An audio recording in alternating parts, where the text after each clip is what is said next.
Bom dia a todos. Meu nome é Pedro Paulo Gattai Gomes. Hoje estamos aqui para mais um webinário. Gostaria de agradecer a presença de todos. Nesse webinário será abordado o QPCR, né, o PCR quantitativo, o PCR em tempo real, de microRNAs. Então, fazendo um breve histórico da técnica do QPCR, né, basicamente do PCR, né, que iniciou com todo o processo. A gente teve em 1983 a criação da técnica de PCR, né, da Polymerase Chain Reaction, né, reações em cadeia de polimerase, pelo bioquímico Kary Mullis, que em 1985 publicou a sua técnica na revista Science. Depois, em 1986, houve a descoberta da bactéria Thermus aquaticus e extração da sua enzima ataque polimerase, aperfeiçoando a técnica da PCR. Em 1987, a indústria Perkin patenteou a técnica e desenvolveu automação para controle do aumento e redução da temperatura, surgindo assim o termociclador. Em 1992, foi feito um primeiro teste de diagnóstico para o HIV, descartando o problema da janela imunológica estabelecida do vírus, o que deu ao Kary Mullis, em 1993, o Prêmio Nobel em Química pelo desenvolvimento da técnica de PCR. Em 2003, foi desenvolvido propriamente o PCR em tempo real, né, na qual utiliza-se, além dos primers, as sondas marcadas, possibilitando a quantificação do alvo de interesse. Bom, a técnica de PCR, como eu disse, a Polymerase Chain Reaction, consiste na amplificação de qualquer ácido nucleico em uma amostra complexa, em um processo cíclico, para gerar uma grande quantidade de cópias idênticas que possam ser prontamente analisadas. Isso se tornou possível manipular DNA para propósitos de clonagem, engenharia genética e sequenciamento, por exemplo. Mas a técnica analítica inicial tinha sérias limitações, pois por amplificar a sequência de DNA, então analisar o produto, a quantificação era excessivamente difícil, uma vez que o PCR aumentava essencialmente a mesma quantidade de produto, independentemente da quantidade inicial de moléculas do molde de DNA que estavam presentes. Essa limitação ela foi resolvida pelo desenvolvimento do PCR em tempo real, Real-Time PCR. Né? No qPCR, o Real-Time PCR, a quantidade de produto formado ele é monitorado durante o curso da reação, monitorando-se as sondas fluorescentes introduzidas na reação, que é proporcional à quantidade do produto formado e o número dos ciclos de amplificação necessários para obter uma quantidade particular de moléculas de DNA, então ela é registrada.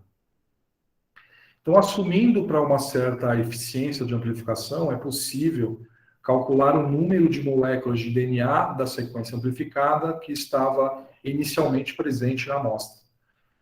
A técnica ela consiste em multiplicar um trecho específico do DNA, gene ou parte dele, ou regiões super variáveis, ou ainda DNA lixo, etc., utilizando desoxinucleotídeos até um ponto em que sua concentração em dada solução seja tão alta que possa ser facilmente detectável por métodos simples e clássicos de separação e identificação de substâncias.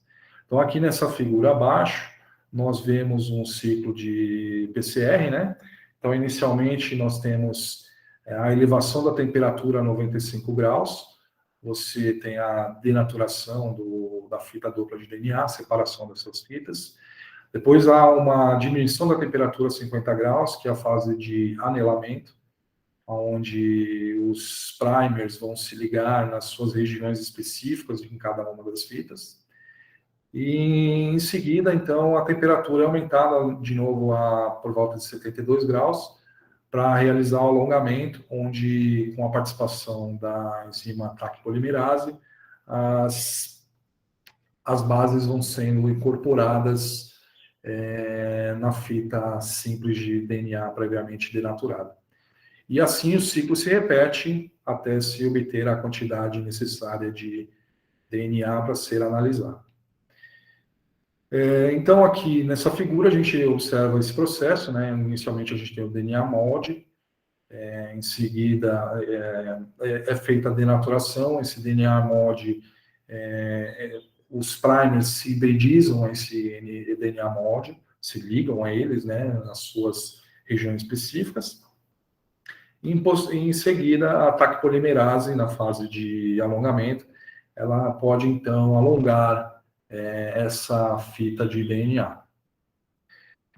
O processo de RT-qPCR, né, o Real-Time PCR, ele pode ser feito basicamente de duas formas, sendo a primeira de um passo, onde você realiza todo o preparo da amostra em apenas um tubo, né? Você realiza a transcrição reversa, o cDNA e o DNA propriamente dito, né? O qPCR propriamente dito, em apenas um tubo, é um passo só. E existe o qPCR de 2 passos, onde você primeiro prepara a amostra para obter a amostra de RNA.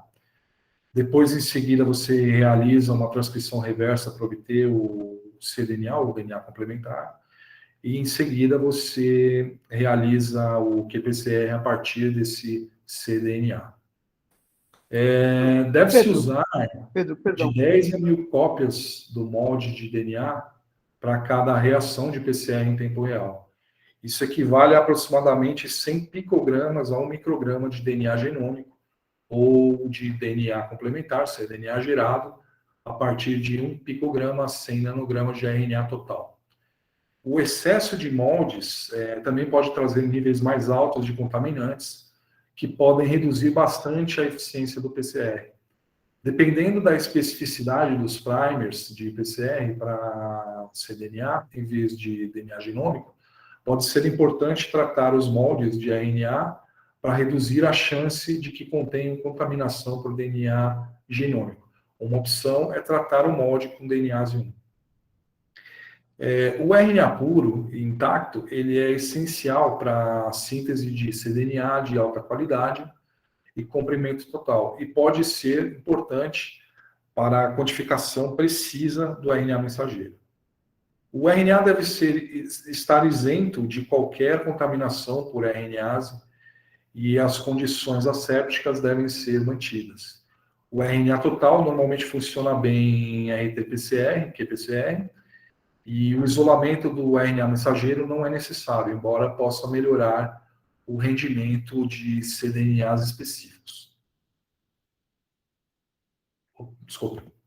A TAC polimerase, como eu disse antes, a enzima que vai realizar o alongamento da fita de DNA, ela chamada também de TAC polimerase, TAC DNA polimerase ou apenas TAC, é uma enzima presente tanto em eucariotos quanto em procariotos, é responsável pela síntese de DNA complementar, usando os 4 desoxirribonucleotídeos trifosfato, que servem como precursores para a fita de DNA, sendo que ela é termoestável, ou seja, é resistente à variação de temperatura. Seu nome vem da bactéria onde ela foi originalmente encontrada, Thermus aquáticos, em 1976, que pode ser encontrada em fontes hidrotermais. Essa enzima, diferentemente da maioria das enzimas, suporta elevadas temperaturas, tendo sua atividade enzimática ativada a 94 graus. Estas polimerases podem construir uma cadeia de DNA com 1.000 bases em aproximadamente 30 segundos a 72 graus Celsius. O desempenho do PCR ele é baseado em muitos fatores. Por exemplo, a especificidade da PCR é afetada pela atividade residual da TAC polimerase em baixa temperatura. Os primers podem, nesse caso, anelar inespecificamente ao DNA durante a configuração da reação, permitindo que a polimerase sintetize um produto inespecífico.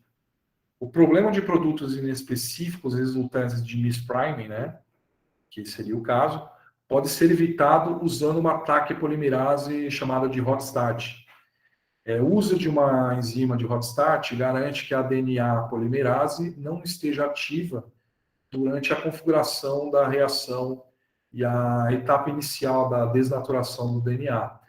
E aqui no caso, embaixo, nós podemos ver 3 marcas que são representadas nossas, né, que possuem TACs polimerases de hot start que nós comercializamos. A Transgen, a Sogis Biodyne e a Takara, por exemplo. A qPCR, ela combina a amplificação exponencial de um fragmento de DNA alvo específico com métodos de quantificação por meio de medidas da fluorescência associada à síntese de um amplicon, ao longo dos ciclos da PCR. Essa combinação faz com que a qPCR seja um método sensível, robusto e com boa reprodutibilidade para medidas quantitativas. Esta técnica funciona essencialmente da mesma maneira que a PCR convencional, com ciclos subsequentes nos quais ocorrem primeiro a desnaturação do DNA, segundo o anelamento de iniciadores primers ou oligonucleotídeos, como eu disse anteriormente, que são sequências complementares específicas nas fitas simples de DNA, e terceiro, a extensão de novas fitas complementares, mediada pela DNA polimerase termoestável, resultando em um aumento exponencial do número de amplicons ao longo dos ciclos da reação. No entanto, na qPCR, esse aumento ele é registrado em tempo real, como eu disse, né? Então, ao longo da fase exponencial, por meio da detecção do sinal de uma fluorescência repórter, você consegue fazer essa análise em tempo real, né? Bom, aqui nessa figura a gente pode observar um gráfico relacionando a fluorescência pelo número de ciclos realizados de PCR. Então, inicialmente, a gente tem embaixo aqui um valor de background, né? Um valor de fluorescência inicial. Então, a gente encontra uma linha de limite, o threshold line. A partir dessa linha, toda a fluorescência que for captada, a partir no exato momento que você tem a transição entre o background e o aumento exponencial da fluorescência, a gente tem o nosso CT, né, que é o Cycle Threshold, ou atualmente CQ, que é o ciclo de quantificação, que seria basicamente os valores obtidos de fluorescência na amostra, né? Então, a gente tem um aumento exponencial dessa fluorescência até o momento que a gente atinge um platô e não tem mais aumento de fluorescência, mas basicamente aqui por volta do ciclo 40, né? Então, como eu disse, o ciclo de limiar, o CT, é a intersecção entre a curva de amplificação e a linha limite, o threshold, e é uma medida relativa da concentração do alvo na reação de PCR. Muitos fatores impactam o valor absoluto do CT, além da concentração do alvo. Por exemplo, componentes da master mix. Eu vou falar um pouco mais adiante sobre isso. Então, para a quantificação de amostras de DNA, a quantidade final do qPCR segue uma função exponencial, onde N é um número final de cópias, N0 é o número inicial do DNA molde, ou template, né? Que é multiplicado por 2 elevado ao número de repetições de ciclo. Nessa figura, a gente observa esse processo. Então, inicialmente, no primeiro ciclo, desculpe, a gente tem 2 cópias, né, ao final do processo. Então, a gente parte de um molde de DNA e no final a gente tem 2 cópias. E no final do 30º ciclo, por exemplo, a gente já obtém 1 bilhão de cópias, seria 10 elevado à 9ª potência, né? Então, como eu disse, é uma quantidade muito expressiva do DNA inicialmente existente e que, portanto, pode ser quantificado, né? Amostras biológicas, como aquelas que a gente utiliza para realizar o qPCR, são complexas, elas podem conter substâncias inibitórias que não estão presentes em padrões baseados em moldes purificados, o que pode reduzir consideravelmente a eficiência da PCR. Por exemplo, exemplos de inibidores comuns da PCR são o grupo M, a heparina, a imunoglobulina e lipídios. Uma forma de contornar esse problema é diluir a amostra, o que reduz a inibição. Bom, mesmo depois de tanto tempo da primeira publicação descrevendo a técnica de PCR em tempo real, ainda hoje existe certa confusão em relação à nomenclatura que deve ser utilizada para se referir à técnica. O correto é utilizar a sigla qPCR, de Quantitative PCR, né, ou RT-qPCR, para se referir à técnica de Real-Time PCR ou PCR em tempo real. A sigla RT-PCR não se refere ao PCR em tempo real propriamente dito, pois esse RT significa Reverse Transcriptase, ou transcriptase reversa, e refere-se à técnica que trata da transcrição de um DNA complementar, ou cDNA, para um RNA mensageiro, através da atividade da enzima transcriptase reversa. Em outras palavras, analisa o processo reverso daquele analisado pela técnica de qPCR. Esta técnica, o RT-PCR, nos tempos atuais tem sido útil para avaliar a presença de vírus, pois permite amplificar amostras de RNA. Bom, então falando segundo as diretrizes, um pouco das diretrizes Mike, né? E não estou falando do boxeador Mike Tyson, mas sim as informações mínimas para a publicação de experimentos de PCR em tempo real, onde é feita a verificação da integridade das amostras de RNA, e ela deve ser realizada por meio, por exemplo, a verificação da integridade das amostras de RNA deve ser realizada por meio de eletroforese por capilaridade automatizada.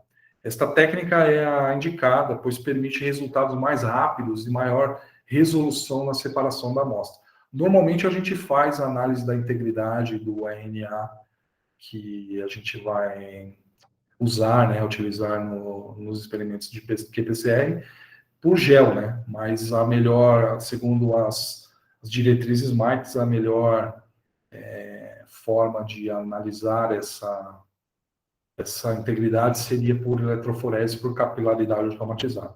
Bom, a eletroforese por capilaridade, nessa técnica, né, espécies neutras elas não são afetadas.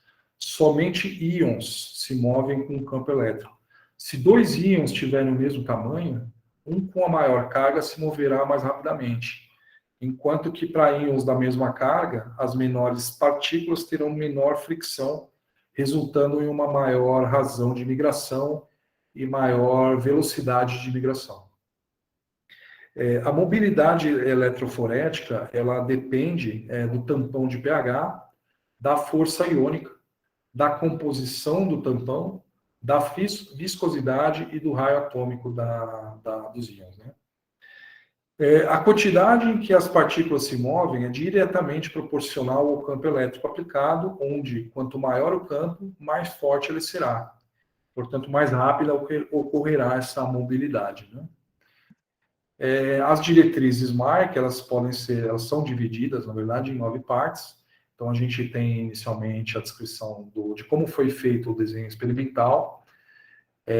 Depois nós passamos para descrever a amostra, né? De que forma essa amostra foi coletada e tudo mais, qual é a origem dessa amostra, qual é a quantidade de amostra.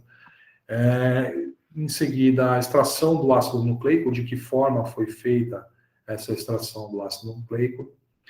Em seguida, como foi realizada a transcrição reversa, né, com que enzima que foi utilizada, qual a concentração e todas as outras informações.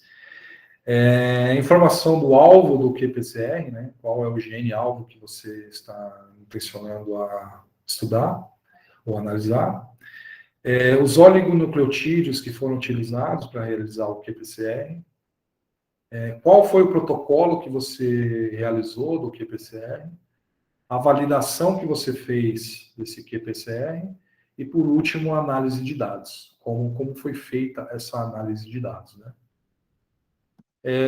Bom, falando agora, a proposta desse webinar é falar sobre qPCR de microRNA. Até agora vocês só me viram falando sobre PCR e qPCR, eu vou começar a falar um pouco sobre os microRNAs, né? Então, em 1993, houve a primeira publicação de Lee, Feinbaum e Ambrose na revista Cell, onde eles descreveram pequenos RNAs, aqui na figura no centro da tela em cima, a gente vê dois pequenos RNAs que eles descreveram, né, o Lin4L e o Lin4S. Isso foi feito em C. elegans. E eles descobriram, então, os microRNAs nessa época, nessa publicação.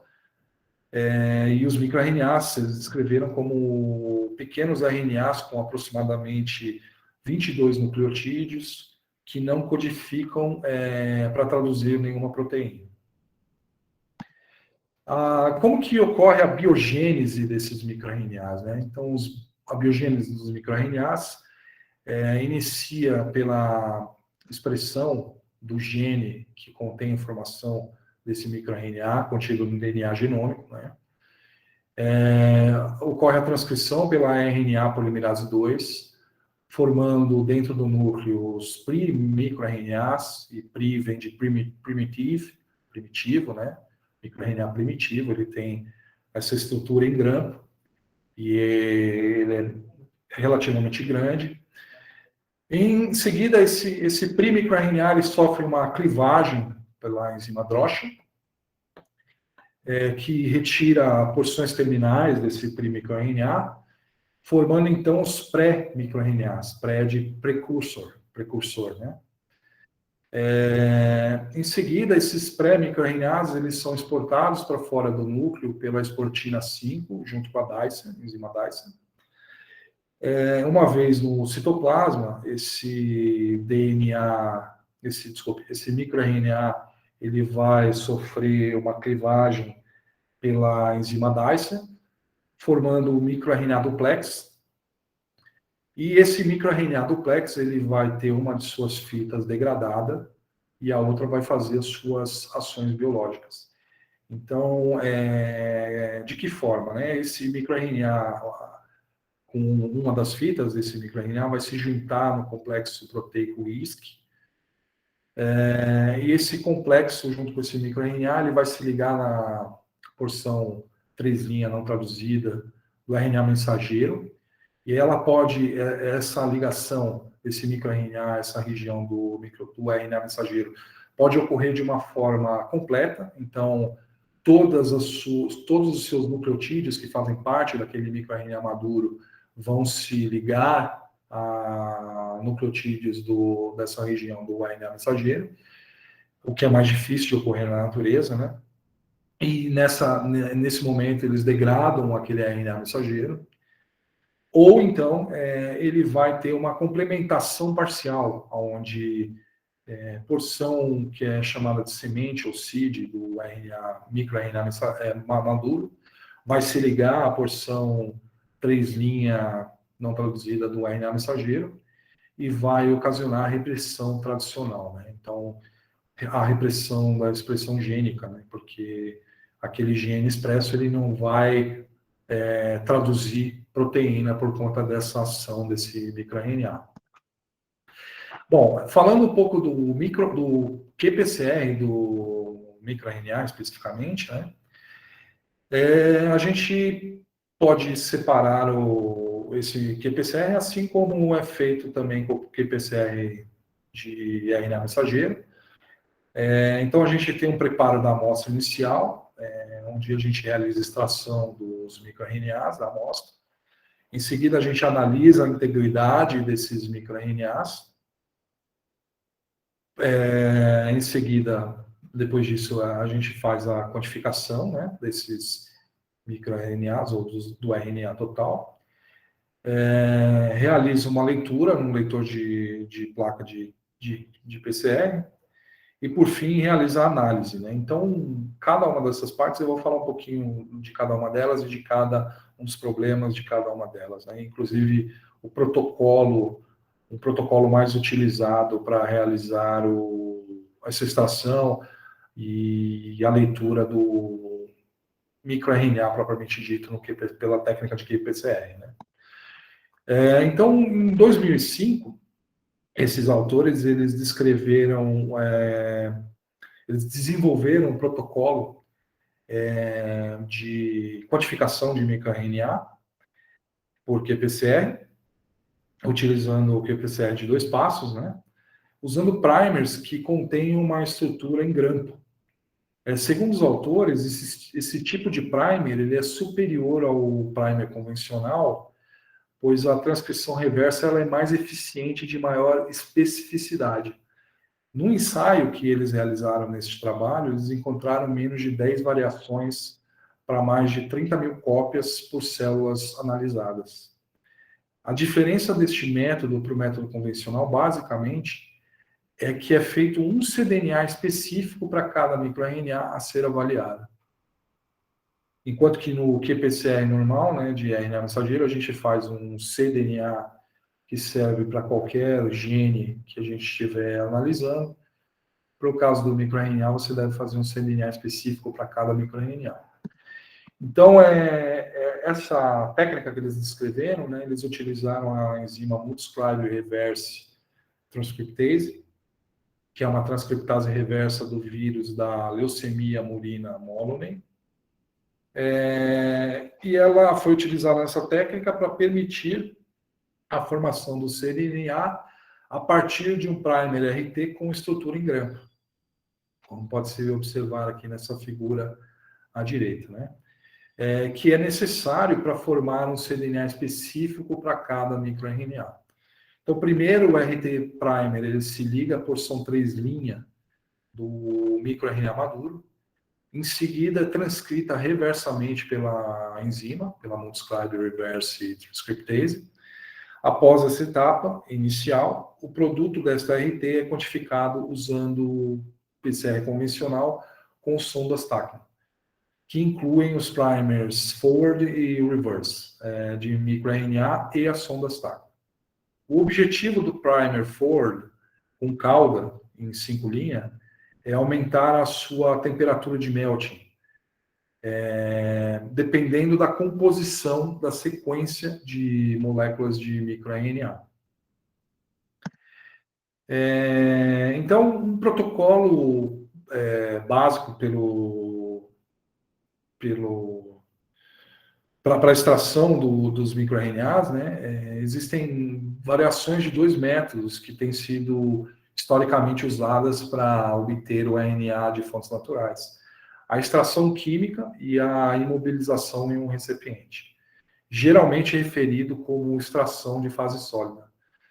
Os métodos de extração química geralmente usam sais calotrópicos, que são moléculas que, em solução aquosa, são capazes de romper a trama de ligações de hidrogênio existentes entre as moléculas de água, em conjunto com soluções fenol ácido ou fenol clorofórmio, para inativar RNases e purificar RNA de outras biomoléculas. Esses métodos, eles obtêm preparações muito puras de RNA. Contudo, o RNA deve geralmente ser dessalinizado e concentrado com um passo de precipitação em álcool. A precipitação de álcool de rotina não recupera quantitativamente pequenas moléculas de ácido nucleico, tornando inadequado para a preparação de RNAs muito pequenos. O segundo método, a extração de fase sólida, né? Ela depende de alto teor de sal ou sal e álcool para diminuir a afinidade do RNA pela água e aumentar sua afinidade pelo suporte sólido usado. O uso de vidro sílica, né, como suporte sólido demonstrou funcionar para grandes RNAs na presença de altas concentrações denaturantes. As condições rotineiramente usadas para a purificação de fase sólida de RNA, contudo, não recupera efetivamente RNAs pequenos. Então, um método que a gente pode utilizar para extrair o RNA, microRNA, né, é o próprio método de extração do RNA total por trisol, né, que é o método mais utilizado no qPCR, que também serve na maioria dos casos dos microRNAs, onde basicamente você tem uma fase de homogeneização do tecido, da amostra, né, a lise. Você utiliza uma solução de guanidino-fenol, onde você coloca essa amostra lisada, né, triturada e homogeneizada. Em seguida, você adiciona o clorofórmio, você vai para a fase, então, de separação,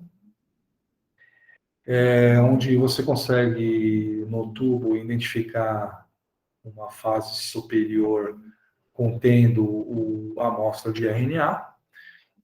Em seguida, você adiciona isopropanol e vai para a parte da extração e precipitação da amostra de RNA. Esse RNA vai formar um pellet, né, no tubo. Em seguida, você lava esse pellet, né, várias vezes e ressuspende no final para uma quantidade que você achar necessário ou quiser, né? Bom, o protocolo de extração básico pelo kit um dos mais populares utilizados para realizar o qPCR de microRNA, né? Eu vou descrever ele um pouco para vocês. Então, basicamente, você coloca em um tubo de 100 a 625 microlitros de um tampão de lise que vem no kit, né? Que corresponde a 6 a 8 volumes por massa do tecido coletado. Isso na amostra gelada, né? Em seguida, você coloca o tecido no tubo com grânulos. Isso se você for usar um triturador, né? Com grânulos, né? Para triturar o tecido. Ou alternativamente a isso, você pode utilizar um macerador, né? Enfim, não grânulos, né? Um macerador manual mecânico. Então, você usa de 0,3 a 0,5 gramas de tecido com esses grânulos, né, no tubo. Essa etapa também pode ser feita, como eu disse, no homogeneizador manual, mas sem os grânulos. Você moe o tecido, né? Em seguida, você tritura. Assim que triturar, você coloca uma porção de igual volume de solução desnaturante 2 vezes. A alta concentração de tiocianato de guanidina nessa solução vai evitar que o RNA seja degradado pela ribonuclease. A solução desnaturante 2 vezes deve estar em temperatura ambiente, nesse caso. Em seguida, você mistura vigorosamente o tubo por alguns segundos, 15 segundos já é o suficiente. Incuba a mistura no gelo por 5 minutos. Depois você adiciona um volume de ácido fenol, clorofórmio igual ao volume da amostra alisada, mais a solução denaturante 2 vezes. E você tem que certificar de remover a fase de fundo, não um tampão aquoso acima da mistura. Por exemplo, se o volume inicial do lisado foi 200 microlitros e foi misturado com 200 microlitros da solução desnaturante, você adiciona 400 microlitros de ácido fenólico clorofórmio. Em seguida, você dá um vórtex de 30 a 60 segundos para misturar, centrifuga por 5 minutos a 10.000 RCF em temperatura ambiente para separar a mistura nas fases aquosa e orgânica. Após a centrifugação, a fase central deve estar compactada. Então, você vai observar 3 fases no tubo, né? E se a fase central ela não estiver compactada, isso pode levar a uma contaminação da amostra. Então, nesse caso, é indicado você repetir a centrifugação. Em seguida, você vai realizar esse passo que eu chamei de E3, que é importante marcar E3, porque posteriormente eu vou falar dele de novo. Então, você remove cuidadosamente a fase aquosa do topo e transfere para o novo tubo. registra o volume recuperado,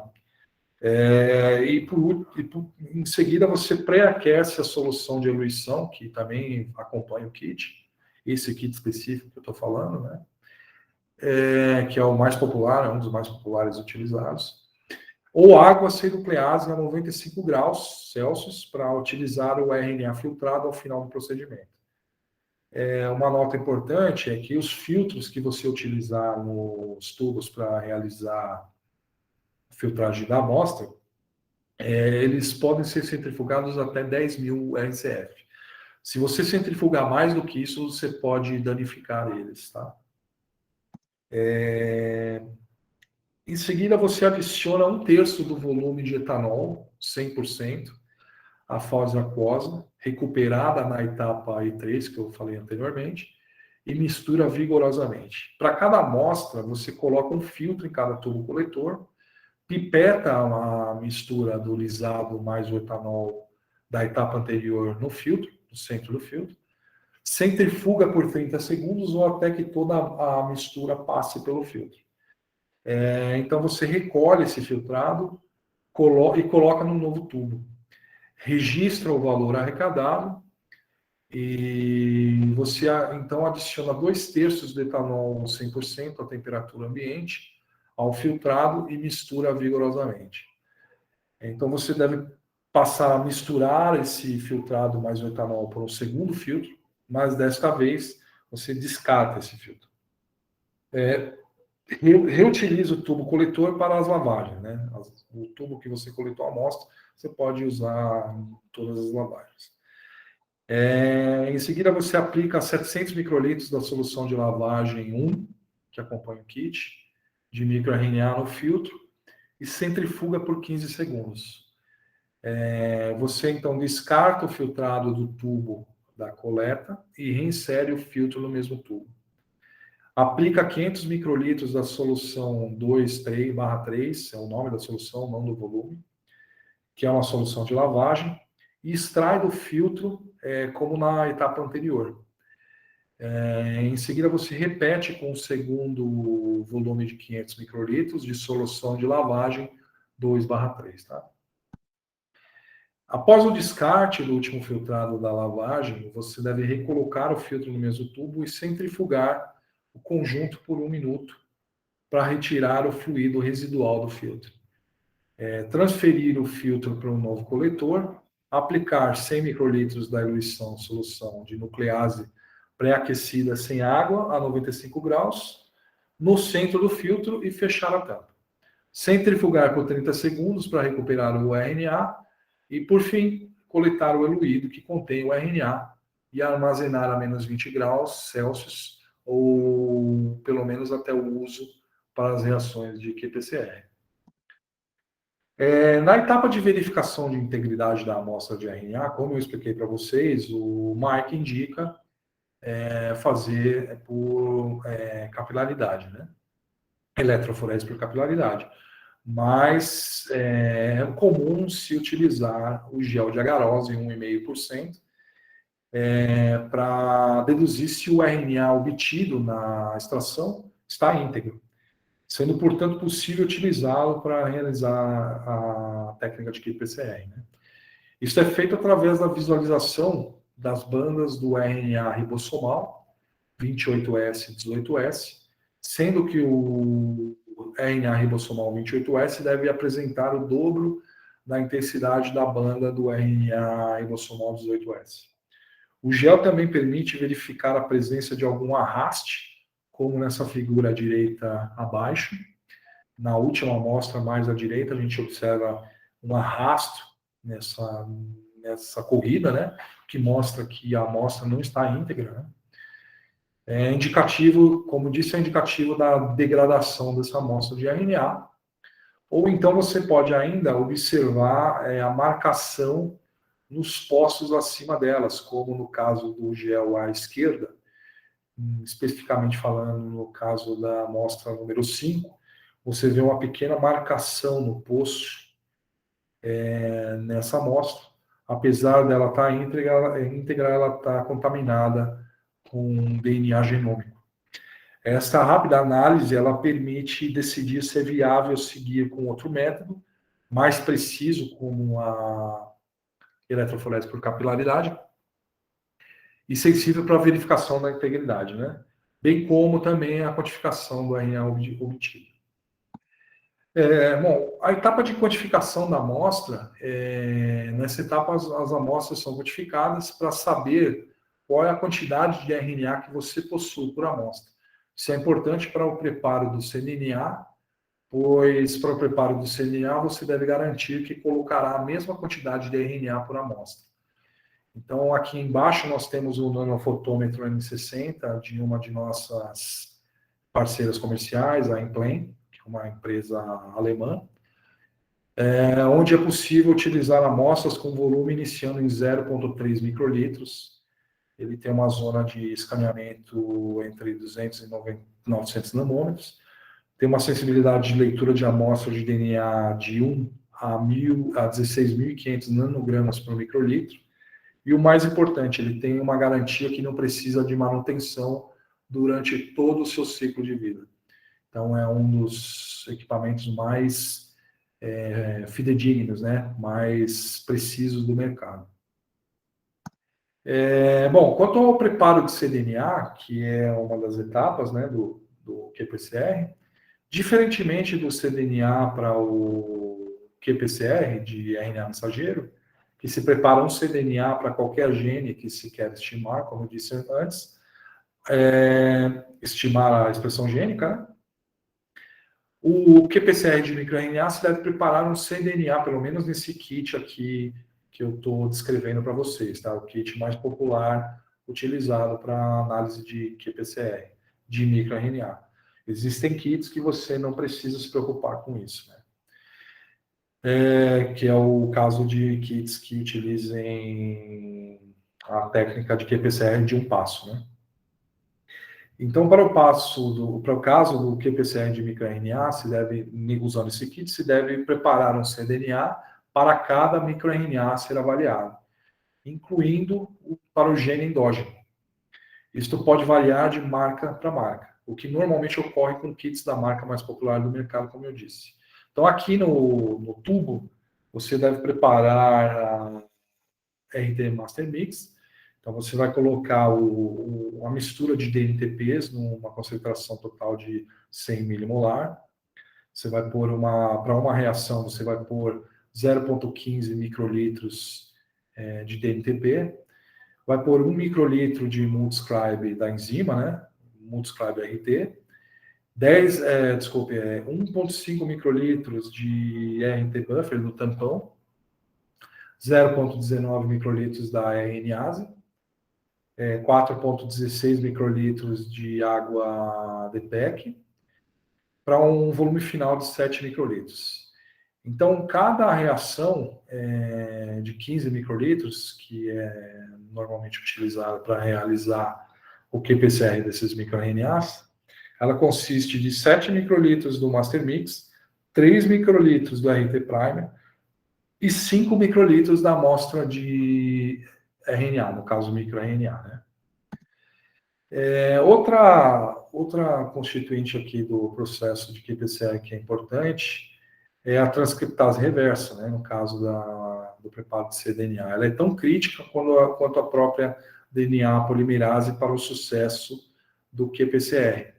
Nesse caso, é importante escolher uma transcriptase reversa que não apenas forneça altos rendimentos e fidelidade de cDNA de comprimento total, como também tenha uma atividade em altas temperaturas, seja uma hot start, por exemplo.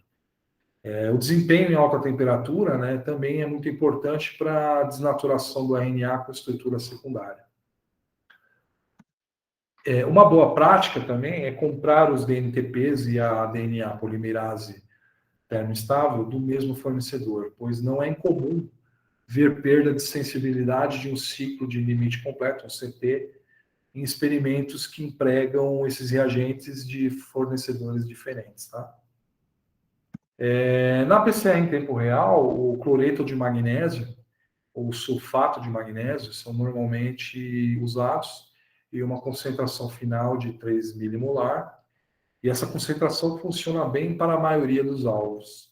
No entanto, a concentração ideal de magnésio pode variar entre 3 a 6 milimolar, dependendo da reação de PCR em tempo real, corante intercalante ou ainda do ensaio tácnico que pode ser utilizado, né?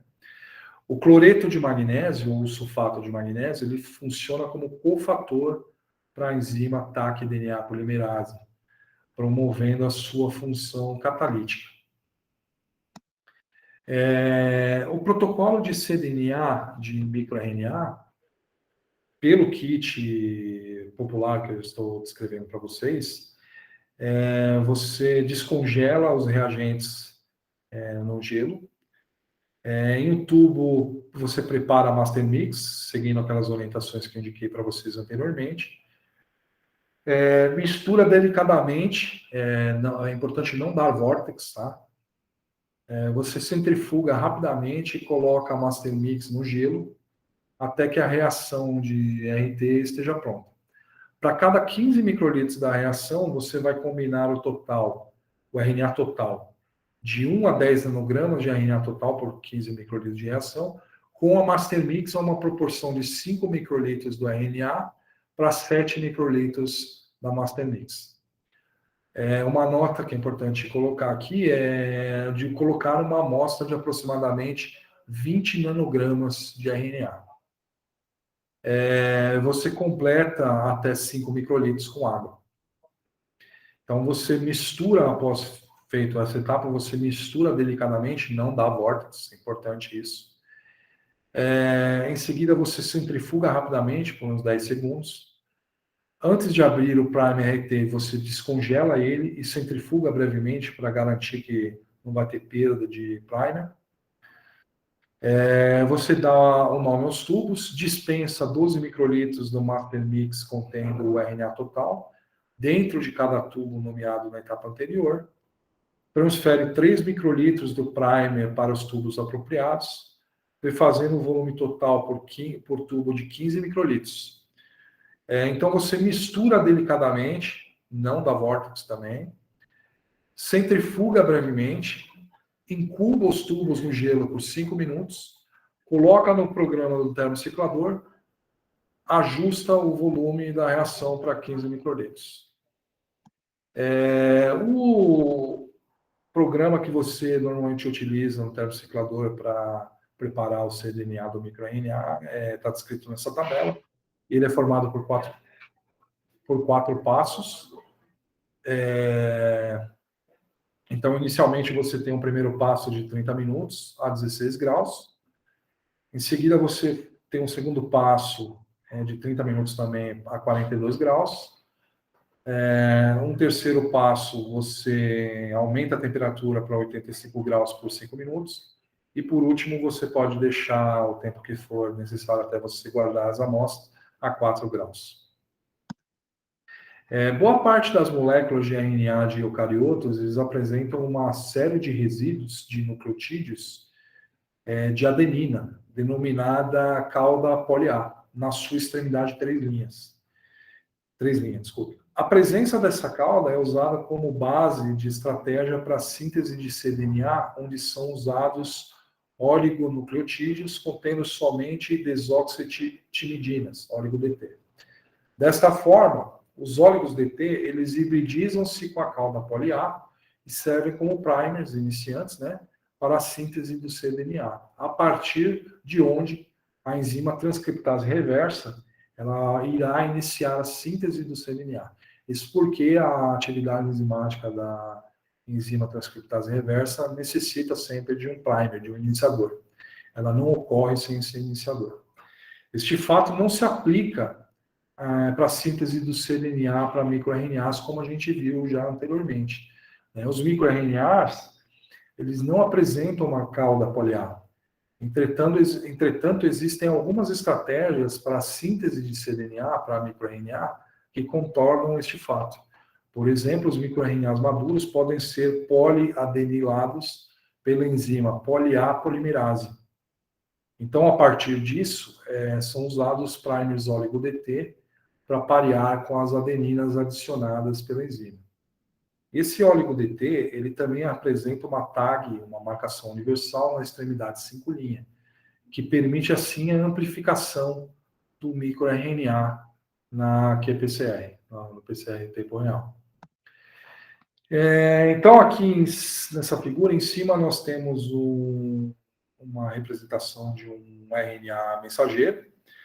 E embaixo, nós temos a figura de um microRNA, um pré-microRNA, no caso, o pré-microRNA Cell 1001, foi o primeiro microRNA descrito, né?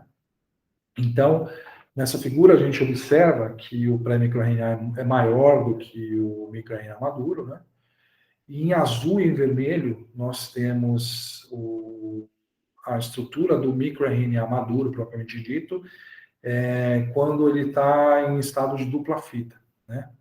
Então, lembra que eu disse para vocês que uma das fitas vai se degradar e a outra vai realizar as suas ações biológicas na biogênese do microRNA? Então, uma dessas fitas, a fita que está voltada para a terminação 5' do pré-microRNA, ela recebe o nome final de 5P, né? Que é a voltada para a porção 5' do pré-microRNA. Por outro lado, a outra fita do microRNA maduro, aqui em vermelho na figura, embaixo, ela é um microRNA 3P, tá? Porque ele está voltado para a porção 3' desse microRNA precursor. Vocês podem observar ainda que existem duas regiões aqui, tanto do microRNA maduro 5P quanto do microRNA maduro 3P, existem regiões CIDs, chamadas sementes, né? Essas regiões, elas são as regiões onde normalmente vai se parear com o RNA mensageiro, tá? Então, daqueles 22 nucleotídeos que um microRNA maduro tem em média, pode variar de 17 a 22, mais ou menos. Desse valor, você tem entre 6 e 7 nucleotídeos, que são essa porção semente de cada um desses microRNAs maduros. Como eu disse, são essas regiões que vão normalmente complementar com o RNA mensageiro. Como eu disse, não é sempre na natureza, é raro acontecer, mas acontece o pareamento completo. Normalmente acontece o pareamento não completo, e o pareamento não completo ocorre exatamente nessa região CID, tá ok? Bom, a reação do microRNA, no caso de utilização de sondas TAC, a gente, uma concentração, um volume normalmente utilizado para realizar esse qPCR desse microRNA é utilizar 3,5 microlitros de água de PEC, 0,5 microlitros de primer Stackman, 5 microlitros de master mix e 1 microlitro de cDNA. Para a etapa de leitura, normalmente a gente prepara a placa, né? Faz um desenho da placa para poder pipetar em cada um dos poços dessa placa, de 96 poços normalmente, mas existe também as placas de 384, existem os loucos que fazem a pipetagem nos 384 poços, né? Existe também equipamento que faz isso automaticamente, o que reduz o erro também, inclusive. Mas, basicamente, na placa de 96 poços, a gente consegue ter aqui uma ideia de como é um desenho padrão, né, comum para esse tipo de placa. Então, nós inicialmente começamos com poços em branco, onde a gente só adiciona água, né, não deve ter nenhum outro reagente, para não ter leitura nenhuma. E a gente faz inicialmente uma curva padrão. Então, a gente tem aqui, nesse caso, descrito 6 poços, cada poço significando um ponto de uma curva padrão. E depois dessa curva padrão, a gente distribui os poços restantes em triplicata. Normalmente a gente realiza por amostra, triplicata de cada amostra, né? E a gente coloca a triplicata inicialmente do gene endógeno, em vermelho aqui exemplificado nesse desenho dessa placa, em seguida em verde aqui exemplificando o gene alvo, né, que eu estudaria nesse caso. Então, como eu disse, a gente tem cDNA de microRNA tanto do gene alvo, do microRNA alvo, que a gente quer estudar, quanto do endógeno. Então, aqui a gente pode observar bem essa distribuição. Então, a etapa de leitura, a gente coloca essa placa no leitor de qPCR, né, comum. Não tem a gente pode utilizar o que a gente utiliza normalmente para qPCR comum. A gente analisa a curva padrão para ver, para ter uma ideia de eficiência da reação, né? E assim, a gente tem um valor absoluto, né? Então, para um valor absoluto de leitura, para ajuste do equipamento, para ajuste das reações de PCR que a gente vai estar realizando. Então, para uma eficiência de 100% a cada ciclo, para mais ou para menos, você terá mais de 300% a mais ou a menos cópias, respectivamente, do que o ciclo anterior. Então, aumentou do ciclo 11 para o ciclo 12, você vai ter mais do que 300% de aumento. Então, essa também é uma questão importante de você manter a sua pipetagem, quanto mais próxima a pipetagem da sua triplicata em cada uma das suas amostras, melhor, porque isso vai reduzir essa questão de mais ou menos amostras por pipetagem, né, por poço. Então, aqui nessa figura à direita em cima, a gente vê uma curva com 10 pontos. Então, a gente tem o ponto mais à esquerda, o ponto 1, com maior quantidade de amostras por microlitro. E conforme a gente vai indo para a direita do gráfico, a gente vai reduzindo essa quantidade de cópias, né? Até chegar no ponto 10 dessa curva, que a gente não tem amostra, né? Não tem uma leitura, que seria no ciclo 38 para frente, né?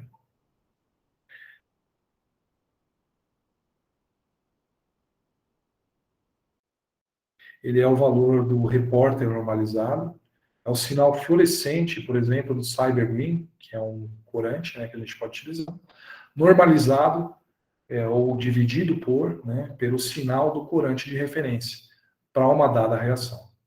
O valor ΔRN é o valor RN, né, do repórter normalizado, de uma reação experimental, menos o valor RN do sinal de linha de base gerado pelo instrumento. Tá? Então, a gente tem como no caso da fluorescência da amostra, que a gente tem um background, o equipamento também existe uma captação desse valor de background. Tá?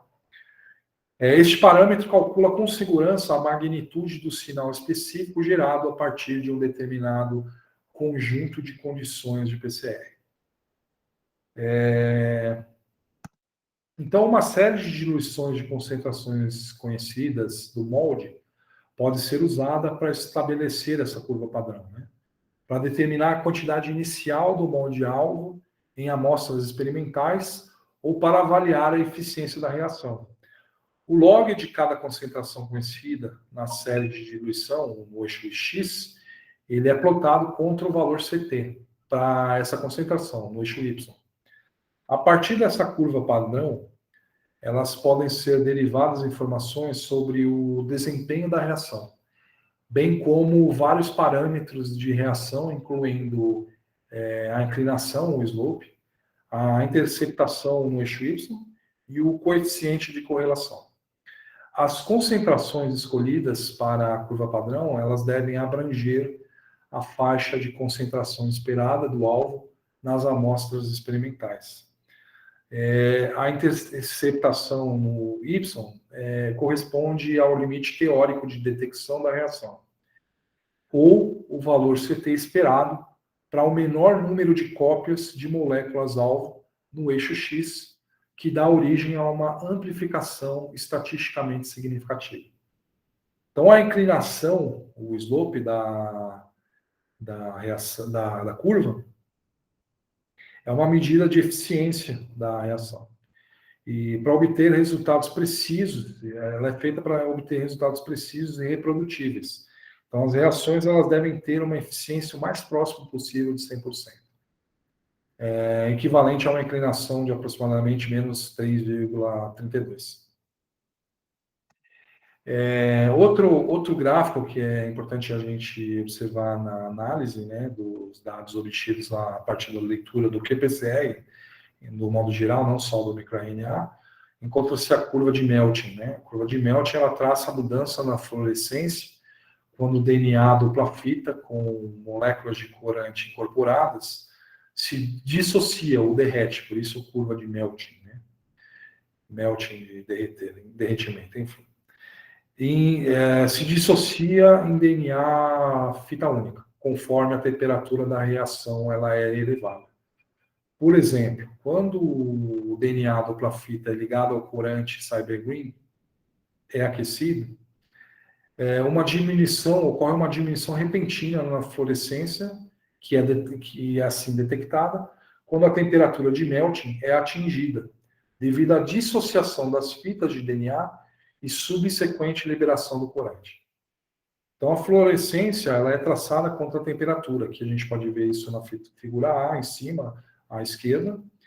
Em seguida, o valor da variação da fluorescência, menos a variação da fluorescência pela variação da temperatura, é traçada contra a temperatura para obter uma visão clara da dinâmica, como se ocorre essa fusão, né? Então, nesse gráfico à direita, a gente observa essa curva, né, da mudança de fluorescência pela mudança de temperatura, e nessa figura específica, a gente observa dois picos. Isso mostra uma amplificação não específica, tá? Então, neste caso, é indicado você mudar os primers que você está utilizando. Um outro componente que você pode encontrar nos primers, para microRNA, inclusive, é o ROX, que é uma carboxirrodamina, que é um colorante fluorescente inerte. Ele pode ser adicionado ao master mix do qPCR, e ao contrário dos corantes reporters, como o CyberGreen, o ROX ele é referido como um corante passivo, uma vez que seu sinal fluorescente não é influenciado pelas reações de PCR. Em outras palavras, o sinal fluorescente do ROX permanece estável ao longo de todo o qPCR e não está relacionado à quantidade de molde de DNA da amostra. Os corantes de referência passivos, eles são frequentemente usados em PCR em tempo real para normalizar o sinal fluorescente de corantes,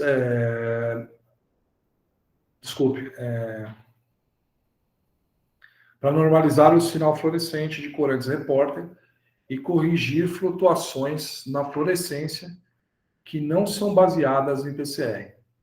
A normalização é necessária para corrigir as flutuações de poço para poço causadas por alterações na concentração ou volume da reação e para corrigir as variações na varredura do instrumento e anormalidades do tubo.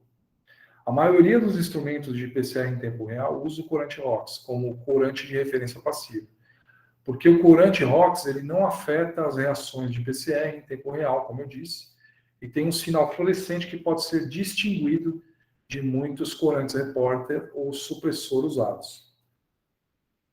A maioria das master mix de PCR em tempo real, Tacma e Cyber, elas contêm um corante de referência passivo que serve como um controle interno para remover as variações de fluorescência, como as causadas por bolhas nas reações, fornecer uma linha de base estável para PCR multiplex em tempo real, por exemplo, e fornecer uma ferramenta excelente para solucionar problemas de reação de PCR em tempo real. Outro componente que pode ser encontrado também nos primers de microRNA, assim como de qPCR, é o UNG, ou uracil N-glicosilase. Ele é usado para reduzir ou prevenir a contaminação por transporte de DNA entre PCR, evitando a amplificação de DNA de reações anteriores, por exemplo. O uso de UNG em PCR reduz os falsos positivos, aumentando a eficiência da reação de PCR em tempo real e a confiabilidade dos dados. O UNG para a prevenção da transmissão começa com a substituição do DUTP por DTTP na master mix de PCR em tempo real. As misturas subsequentes do PCR em tempo real são então tratadas com UNG, que degrada quaisquer produtos de PCR contendo uracila contaminante de DNA alvo natural, contendo timina, por exemplo, né, no caso, inalterada. Bom, os gráficos de amplificação, como esse que a gente está observando aqui em cima, eles são criados quando o sinal fluorescente de cada amostra é plotado contra o número do ciclo. Então, a gente tem a fluorescência no eixo Y, na vertical, e o número do ciclo na horizontal, né? Os gráficos de amplificação, eles representam o acúmulo do produto durante o experimento do PCR em tempo real. Então, as amostras usadas para criar os gráficos nessa figura são uma série de diluições da sequência de DNA-alvo. Tá? E como eu mostrei para vocês, aqui a gente consegue observar na figura, cada cor estão em concentrações diferentes. Né? Então, a etapa da análise, a codificação relativa, a codificação pode ser feita de duas formas, de forma relativa ou de forma absoluta. Então, na codificação relativa, ela descreve um experimento de PCR em tempo real, no qual a expressão do gene de interesse em uma amostra é comparada com a expressão do mesmo gene em outra amostra. Isso é, tratado versus não tratado, por exemplo. Os resultados são expressos como alteração, aumento ou diminuição da expressão da amostra tratada em relação à amostra não tratada. Um gene normalizador, como a beta-actina, por exemplo, ele é usado como um controle para variabilidade experimental neste tipo de quantificação. O gene de normalização-alvo deve ser aquele que não muda nas amostras tratadas ou não. Se a pesquisa não conseguir encontrar um gene de normalização, então vários normalizadores podem ser usados. Em seguida é calculada a média desses normalizadores, tá? A quantificação absoluta, ela descreve um experimento de PCR em tempo real, no qual as amostras de quantidade conhecida são diluídas em série e, em seguida, amplificadas para gerar uma curva padrão. As amostras desconhecidas são, então, quantificadas por comparação com esta curva. Tá? Então, essa também é a importância lá que a gente observou da curva padrão que eu mostrei para vocês na placa. Sempre que for correr as amostras, correr junto uma curva padrão com as suas amostras. Né? Bom, as comparações de expressão relativa do gene, elas funcionam melhor quando o nível de expressão do gene housekeeping, né, ele é escolhido, o gene endógeno, ele é escolhido, ele permanece constante. E a escolha do gene de referência, do gene endógeno, ele foi revisado em 2000, e idealmente o nível de expressão desse gene deve ser avaliado para cada célula-alvo ou tipo de tecido para confirmar que permanece constante em todos os pontos do experimento. Por exemplo, a expressão de APDH, ela se mostrou ser regulada positivamente em células em proliferação, e o RNA ribossomal 18S nem sempre pode representar a população total de RNA mensageiro celular, nesse caso. Né? Então, são endógenos comuns para experimentos de qPCR a beta-lactina, o GAPDH, o RNA ribossomal 18S, e no caso dos microRNAs, o gene endógeno mais utilizado é o 6-snRNA, de Small Nucleolar RNA. Um RNA pequeno nucleolar que participa do processo de splicing. Aqui na figura abaixo ele pode ser observado em amarelo. Tá?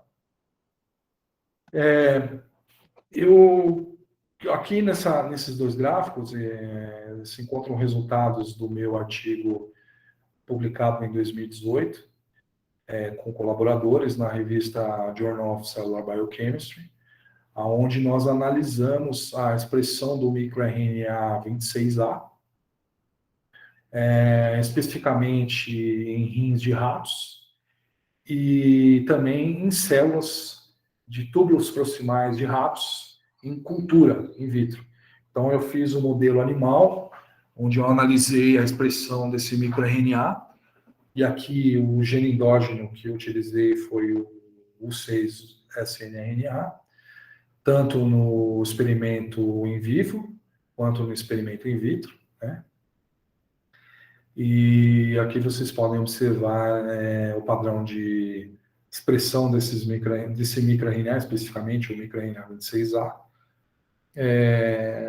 No gráfico à esquerda, no modelo animal, então, em vários momentos onde foi induzida uma lesão renal aguda nesses animais. E na direita, um modelo in vitro, onde foi adicionado um ferro,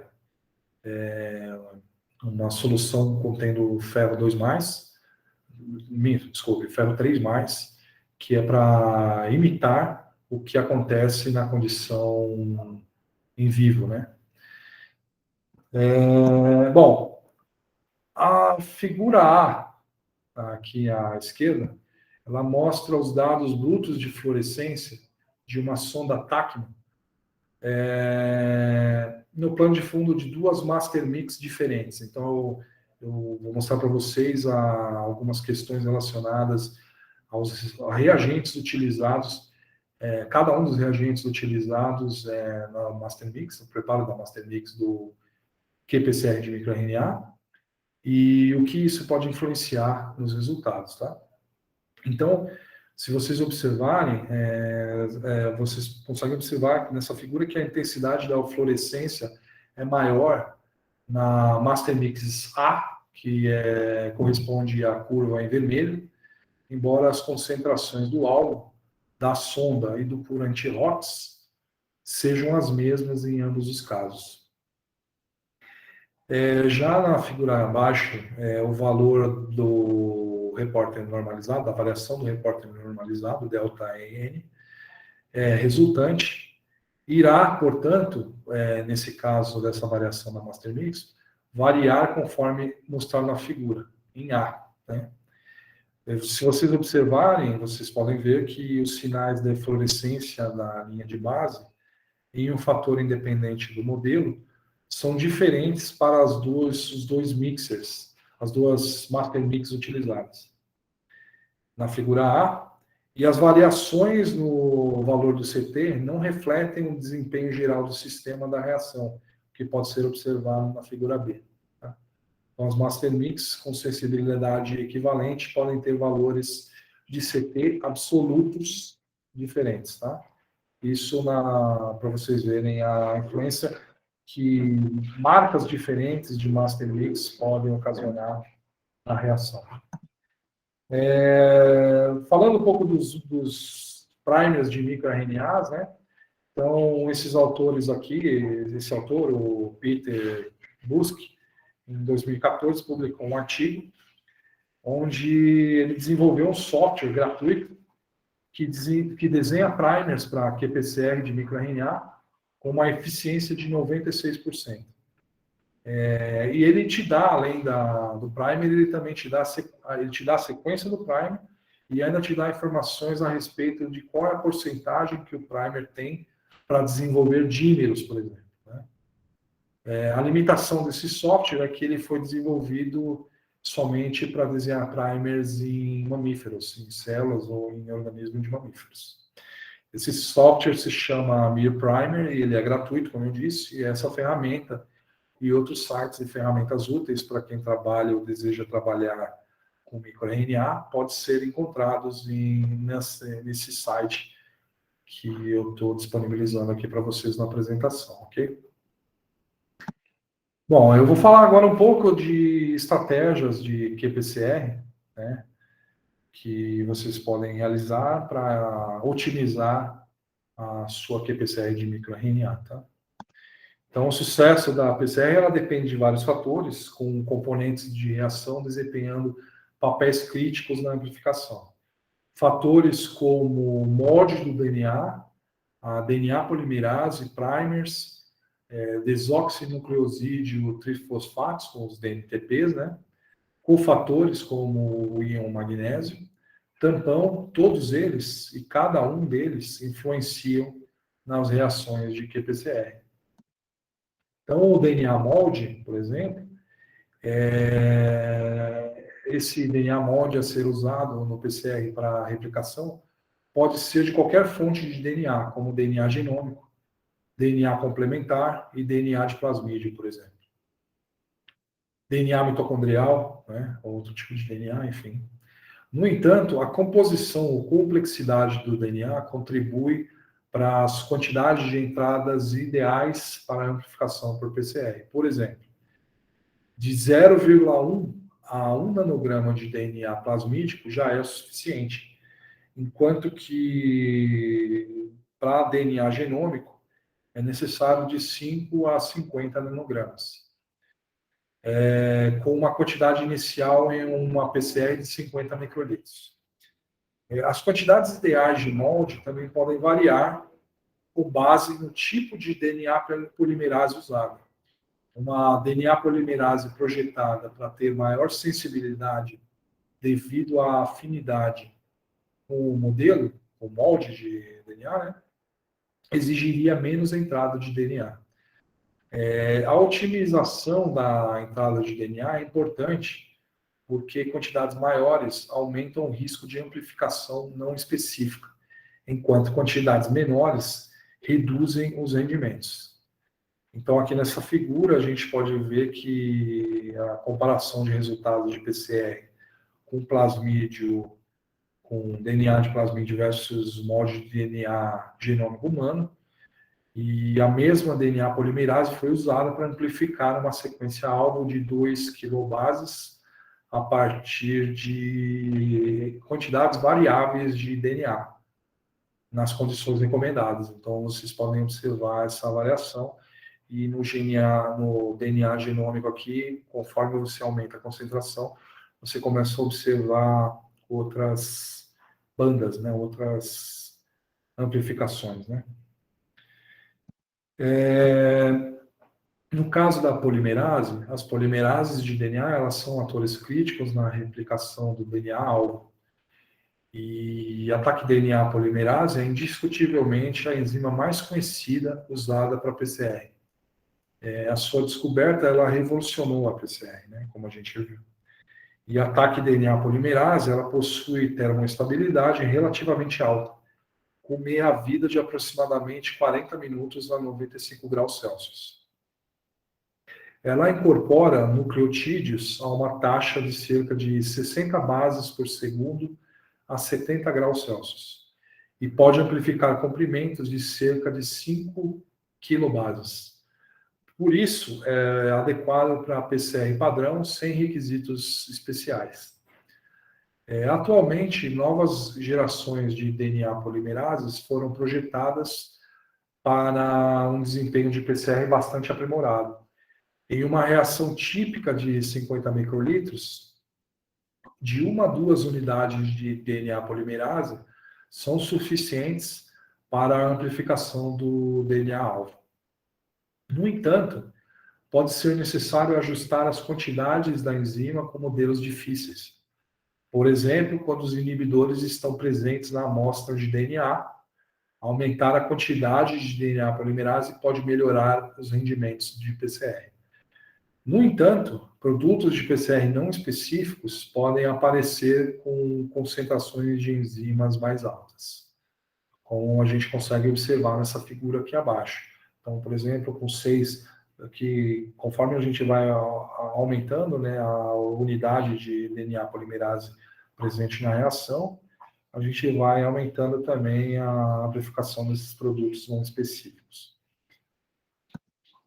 Então, em relação aos primers, é interessante você ter primers com comprimento entre 15 e 30 nucleotídeos, com conteúdo de GC entre 40% e 60% de todos os nucleotídeos do primer, né?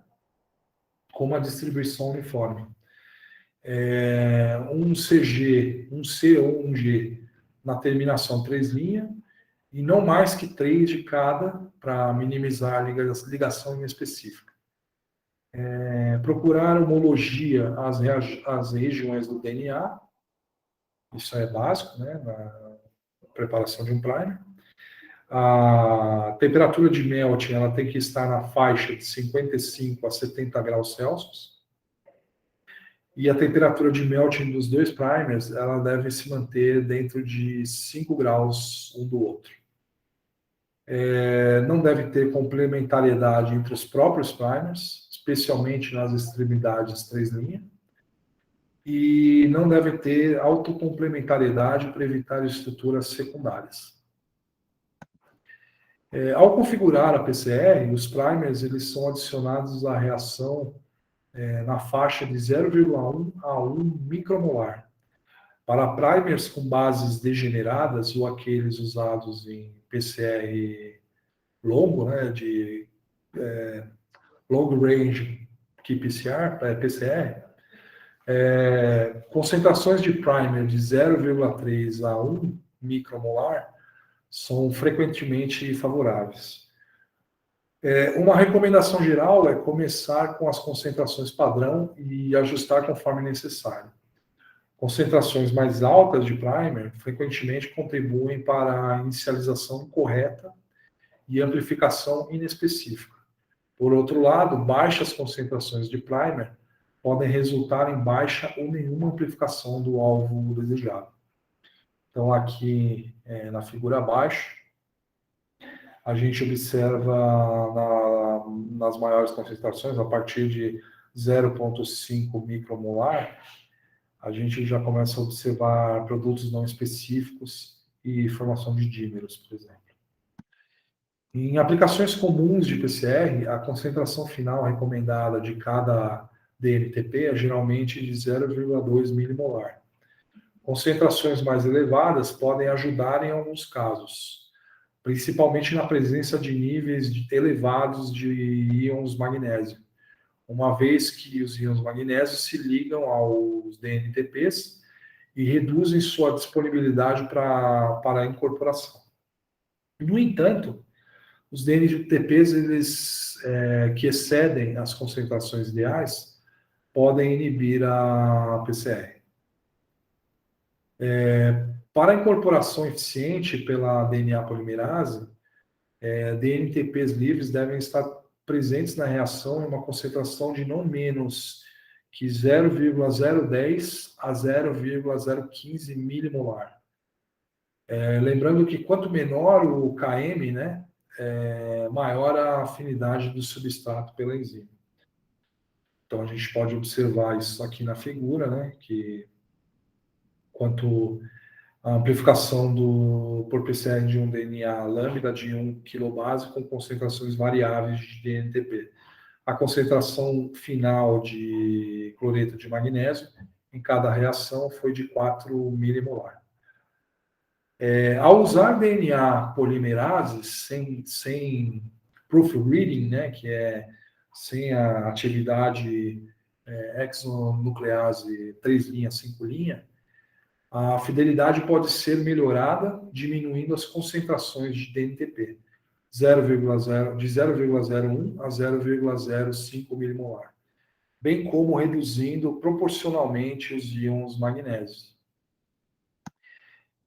Quanto ao íon magnésio, ele funciona como um cofator para a atividade das DNA polimerases, permitindo a incorporação dos DNTPs durante a polimerização. Os íons de magnésio no sítio ativo da enzima catalisam a formação da ligação fosfodiéster entre a hidroxila 3' de um primer e o grupo fosfato de um DNTP.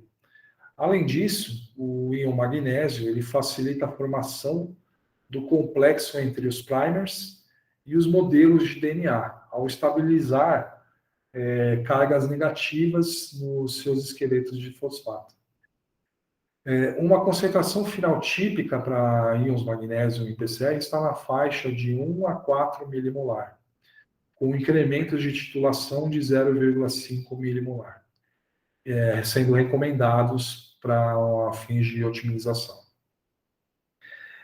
Baixas concentrações de íons magnésio, eles resultam em pouco ou nenhum produto de PCR, devido à atividade reduzida da polimerase. Por outro lado, altas concentrações de íons magnésio frequentemente produzem produtos de PCR inespecíficos de estabilidade aprimorada de complexos primer-mold, bem como aumentos em erros de replicação de incorporação incorreta de DNTPs, como observado aqui na figura. A PCR ela é realizada em um tampão que fornece um ambiente químico adequado para a atividade da DNA polimerase. O pH do tampão é geralmente entre 8 e 9,5 e é frequentemente estabilizado por tris-HCl. Para ataque DNA polimerase, um componente comum no tampão é o íon potássio, do cloreto de potássio, que promove o anelamento do primer e, às vezes, o sulfato de amônio pode substituir o cloreto de potássio no tampão. O íon amônio tem um efeito desestabilizador, especialmente em ligações de hidrogênio fracas, entre pareamento de base primer-mold e incompatível, aumentando assim a especificidade. Observe que as DNA polimerases, elas geralmente vêm com tampões, buffers de PCR, que foram otimizados para uma atividade enzimática robusta. Portanto, é recomendável usar o tampão fornecido para obter resultados de PCR ideais. Aqui na figura a gente pode ver os efeitos dos íons tampão na formação do duplex de DNA, e os íons potássio e magnésio se ligam aos grupos fosfato na estrutura do DNA e estabilizam a formação do duplex, enquanto o íon amônio ele pode interagir com ligações de hidrogênio entre as bases e desestabilizar a formação do duplex. Uma vez que o íon magnésio tem um efeito estabilizador semelhante ao íon potássio, as concentrações recomendadas de cloreto de magnésio são geralmente mais baixas quando se usa um tampão cloreto de potássio, de 1,5 mais ou menos 0,25 milimolar, mas maiores com um tampão de sulfato de amônio, de 2 mais ou menos 0,5 milimolar. Devido aos efeitos antagônicos de amônio e íons magnésio, os tampões com sulfato de amônio oferecem maior especificidade do primer em uma ampla faixa de concentrações de íons magnésio, que pode ser visto aqui na figura. É importante seguir as recomendações do tampão pelo fornecedor da enzima, uma vez que o tampão de PCR ideal depende da DNA polimerase usada. Os resultados da PCR de várias concentrações de cloreto de magnésio em 2 tipos diferentes de tampão ilustram a importância da escolha do tampão para a especificidade da PCR. Então, o fragmento aqui na figura de 0,95 kilobases foi amplificado a partir de DNA genômico humano com TAC DNA polimerase nestas reações. Em certos cenários, aditivos químicos ou solventes, eles podem ser incluídos no tampão para melhorar a especificidade da amplificação, reduzindo o misprimer. Esse é o resultado principal. Desculpe. Reduzindo o misprimer e para aumentar a eficiência da amplificação, removendo estruturas secundárias. Aqui na que a gente pode observar na tabela os aditivos e consolventes que são normalmente utilizados. Esses reagentes, eles são comumente usados com amostras difíceis, como modelos ricos em GC, por exemplo. Se vocês observarem, o uso de aditivos químicos ou consolventes pode afetar o anelamento do primer, a desnaturação do molde, a ligação de íons magnésio e a atividade enzimática. Além disso, eles podem interferir com certas aplicações downstream, por exemplo, e detergentes não iônicos em experimentos de microarray. Eliminar a variabilidade experimental é essencial para resultados precisos do ensaio de PCR em tempo real. Se a variabilidade não for considerada na análise experimental, os dados resultantes podem estar errados. As fontes de variabilidade experimental incluem a natureza e a quantidade da amostra inicial, o processo de isolamento da RNA, a eficiência da transcrição reversa e a amplificação por PCR em tempo real. A normalização e o processo de neutralizar os efeitos... A normalização, desculpe, é o processo de neutralizar os efeitos da variabilidade dessas fontes. Embora existam estratégias de normalização individuais, onde cada estágio do PCR em tempo real, algumas são mais eficazes do que outras. Essas estratégias, elas incluem normalizar para a quantidade de amostra, então iniciar o isolamento de RNA ou DNA com uma quantidade semelhante de amostra, por exemplo, tecido ou células, ajudar a minimizar a variabilidade, né? E isso não aborda os vieses isoladamente. Uma outra estratégia é a normalização para a quantidade de RNA ou DNA.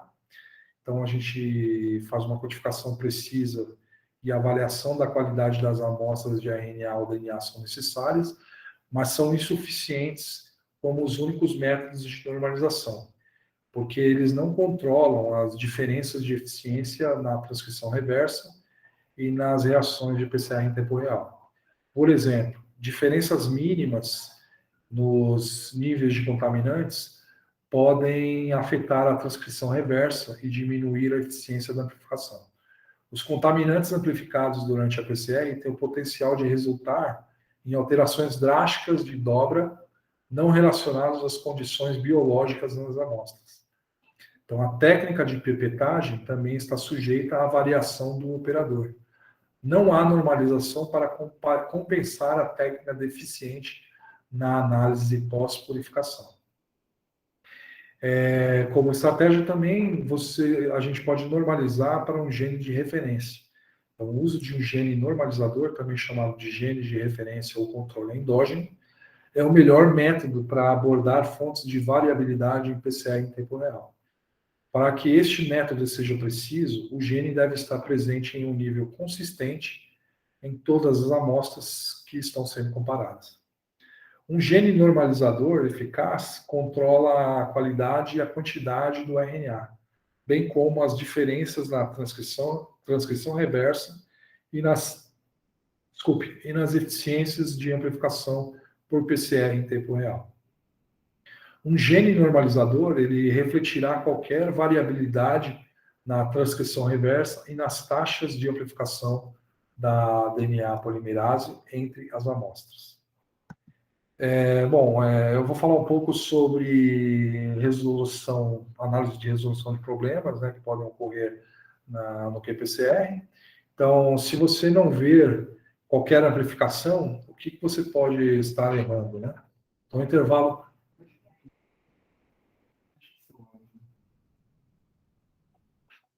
Não consigo.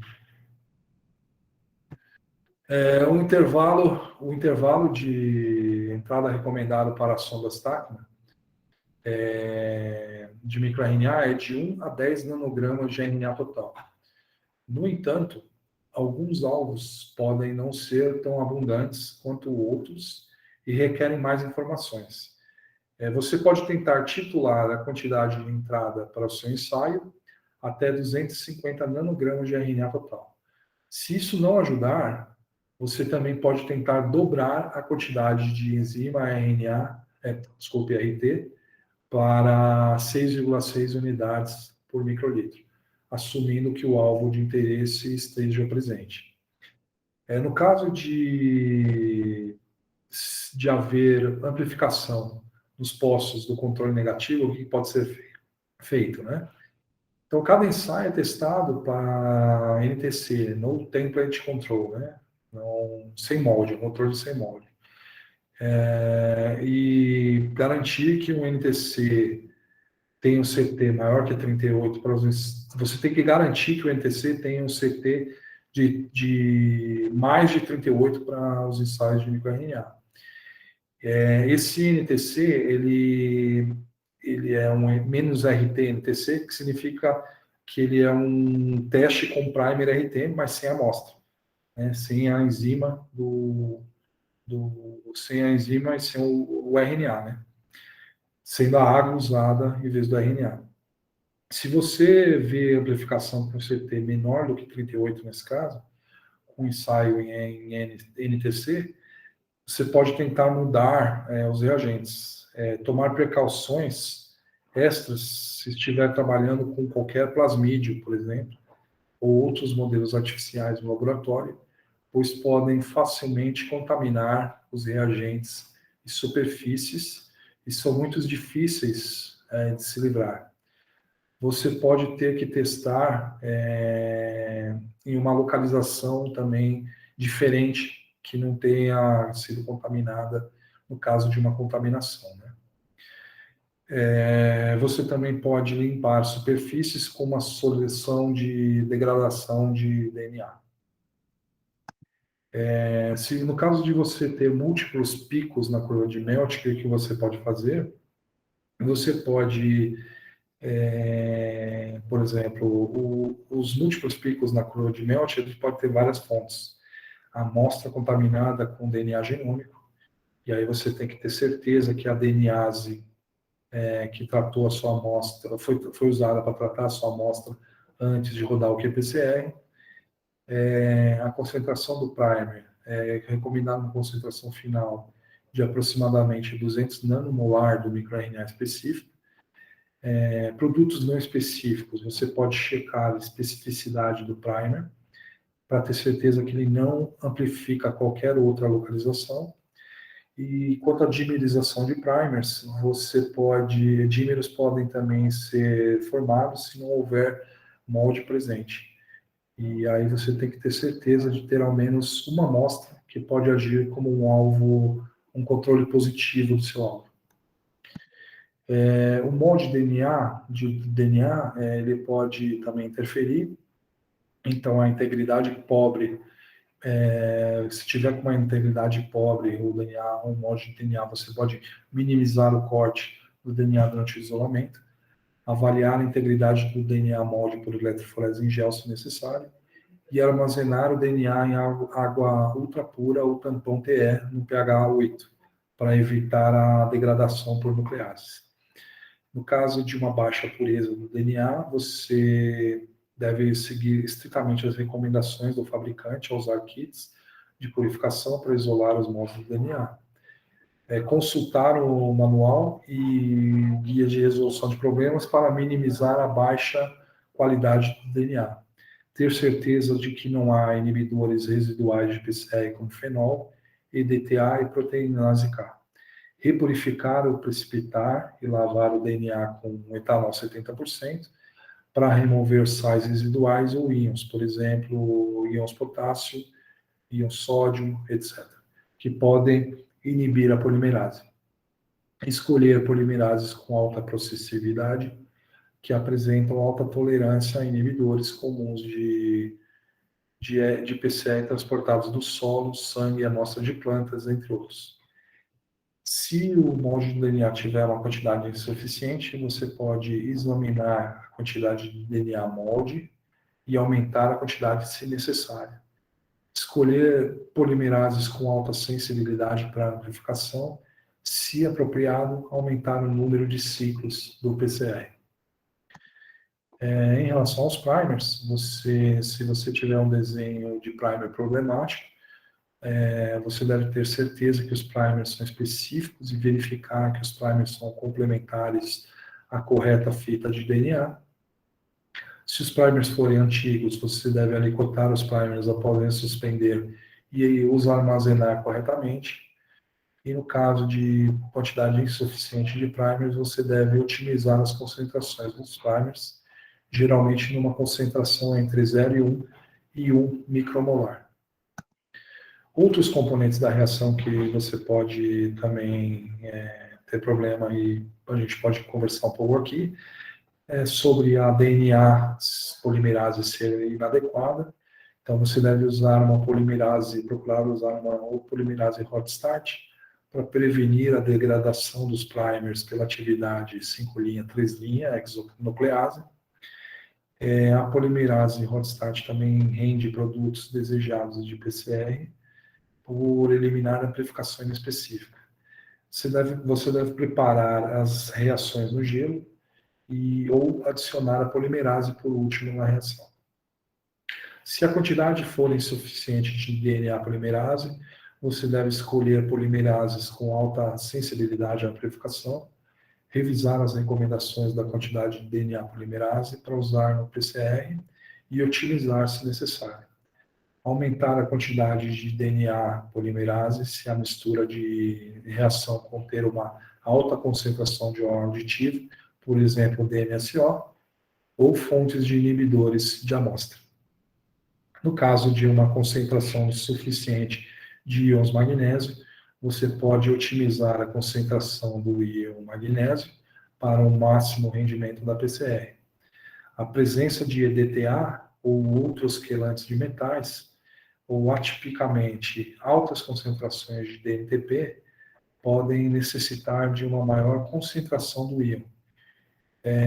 Você deve checar a preferência da DNA polimerase por soluções de sal magnésio.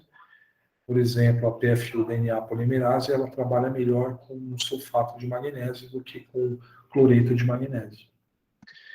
E ainda você pode ter o excesso de aditivos de PCR ou possolventes. Nesse caso, você deve revisar as concentrações recomendadas dos aditivos de PCR ou possolventes. Usar uma menor concentração possível quando apropriado, ajustar as temperaturas de anelamento, pois altas concentrações de aditivos... Não, eu já estou terminando. A ligação dos primers aos alvos, aumentar a quantidade de DNA polimerase, considerar usar um aditivo especificamente formulado para uma dada DNA polimerase. Então, em relação a condições de ciclagem térmica, a gente pode ter uma desnaturação subótima, e neste caso a gente deve otimizar o tempo e a temperatura da desnaturação do DNA, diminuir tempos de denaturação e abaixar temperaturas podem não separar os moldes de DNA de maneira satisfatória. Por outro lado, tempos de desnaturação muito longos e altos podem reduzir a atividade enzimática. O anelamento subótico pode otimizar o passo de temperatura de anelamento. Na extensão subótima, você pode selecionar um tempo de extensão para o tamanho do glicon, usar uma DNA polimerase com alta processibilidade para amplificação robusta, mesmo com tempos de extensão curtos. E o número subótimo de ciclos, você deve ajustar o número de ciclos para produzir um rendimento adequado de produtos de PCR. Então, como vimos, as técnicas de PCR demandam o uso de altas temperaturas. A realização dessas reações requer atenção especial na seleção dos materiais que são utilizados. Esses cuidados devem envolver desde a seleção dos reagentes até consumíveis plásticos utilizados como tubos, placas, tampas e selos. O uso de materiais impróprios pode interferir liberando inibidores e contaminantes na reação.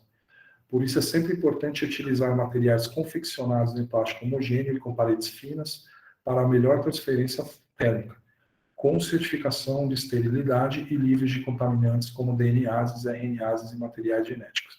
Então, nós aqui da Synapse temos um parceiro comercial, a Fortitude, que tem ótimos produtos nessa linha de plásticos. Aqui estão outros parceiros comerciais nossos, representados por nós, que possuem diversos produtos nas suas linhas para QPCR e QPCR de microRNA. E eu agradeço a todos pela atenção e estou à disposição para qualquer dúvida. Obrigado. Vai abrir o áudio, fechar o áudio e fazer perguntas. Tá?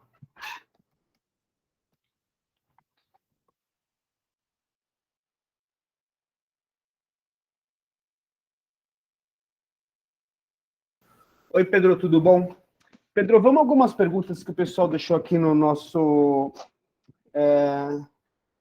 chat. Vamos começar aqui, um pouquinho aqui em cima.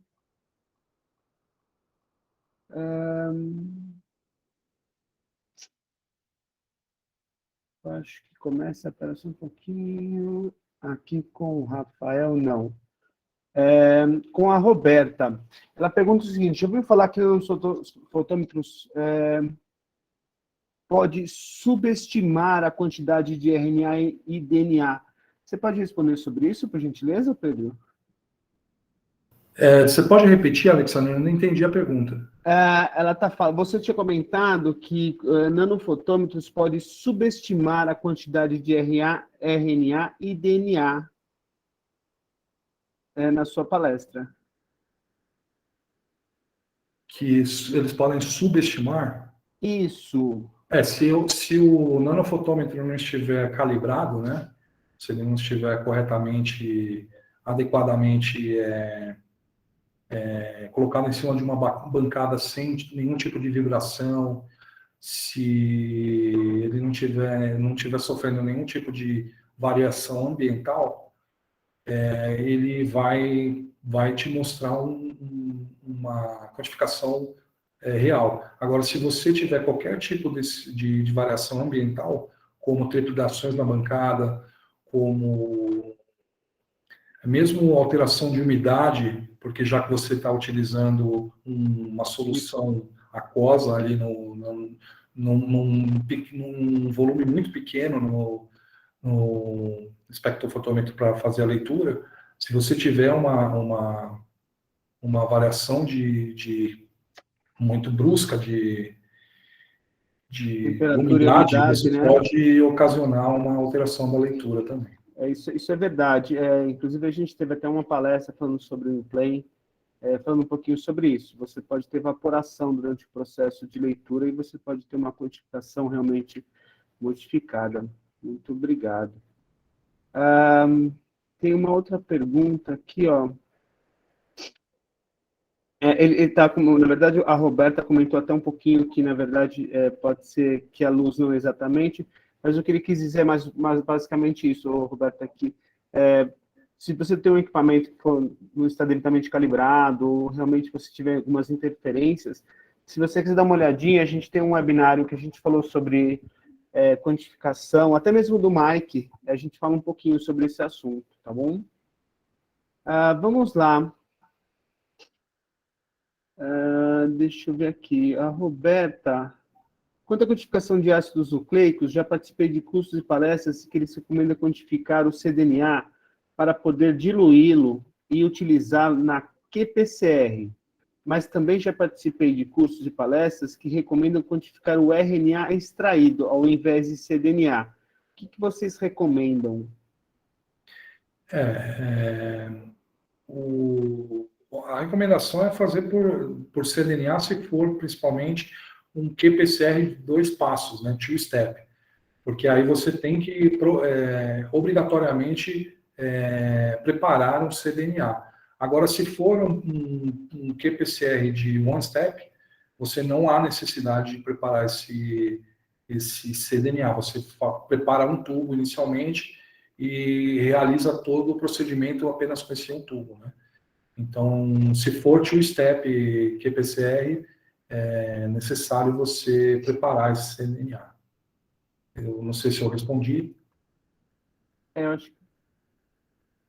Vamos lá, Lucas de França, bom dia, parabéns pela palestra. E pelo que eu percebi, a principal diferença do qPCR de RNA para microRNAs é a extração dos mesmos, que precisa de uma etapa adicional como filtração das amostras. É isso mesmo? Sim, a diferença básica é essa aí. Porque, assim, existem kits que você extrai o microRNA e filtra numa coluna de sílica, né? E enriquece essa amostra para microRNA. Só que quando você faz essa etapa de enriquecimento da amostra, especificamente no kit mais popular utilizado, que é o kit da Mirvana, né? Nesse tipo de kit, se você fizer o protocolo total até o final, você vai estar enriquecendo sua amostra para o microRNA, porém ele não vai estar próprio para realizar o qPCR. Então, o ideal é você extrair o microRNA pelo método do trisol mesmo, o RNA total, e realizar o qPCR normal, como eu demonstrei nessa palestra, e também realizar a filtração com a coluna de sílica. Basicamente é isso. Gente, para quem não conhece também, como essa palestra é uma palestrinha mais técnica aí, a Synapse tem um produto chamado DirectZol, tá? É uma coluninha que você passa, quem sai do trisol, tá? Ele passa por essa coluninha e ele faz a extração do RNA também, formato muito rápido, tá? Então, é um formato trisol, mas você consegue aí fazer em questão de 15 minutinhos, você consegue fazer a extração desse RNA que está em trisol, sem utilizar essa fase toda. É um produto super legal da Zymon, para quem quiser conhecer um pouquinho mais, existem alguns vídeos no nosso canal do YouTube, mesmo lugar onde que vai estar gravado esse webinar, tem uns videozinhos que falam um pouquinho sobre esse DirectZol. Muito legal para quem quer conhecer. Vocês emitem certificado de participação? Sim, Roberto, é possível. Por favor, só encaminhe um e-mail para a gente, pode ser para o Pedro, ou para o Pedro mesmo, solicitando, a gente faz a emissão desse certificado de participação, sim, sem nenhum problema, tá? Gente, mais alguém tem alguma pergunta? Alguma coisa? Então, agradecemos a presença de todos. E muito obrigado e até o nosso próximo webinar, que vai ser de... Qual que é o próximo webinar, Pedro? Nosso próximo webinar, a gente vai destrinchar sobre o assunto TAC polimerase. Mostrar as diferenças entre as TACs existentes e tudo o que a gente conhece sobre TAC polimerase. Isso é muito legal. Então, gente, quem quer conhecer um pouquinho mais sobre TAC, quiser conhecer um pouquinho mais, nosso próximo webinar aí vai ser mês que vem, e vamos até lá. Tá bom, gente? Muito obrigado a todos. Obrigado. Só lembrando que esse vídeo vai estar gravado no nosso canal do YouTube, tá? Quem precisar lá, é só dar um pulinho lá. Um grande abraço a todos, gente. Até mais. Tchau, tchau. Obrigado. Tchau, tchau.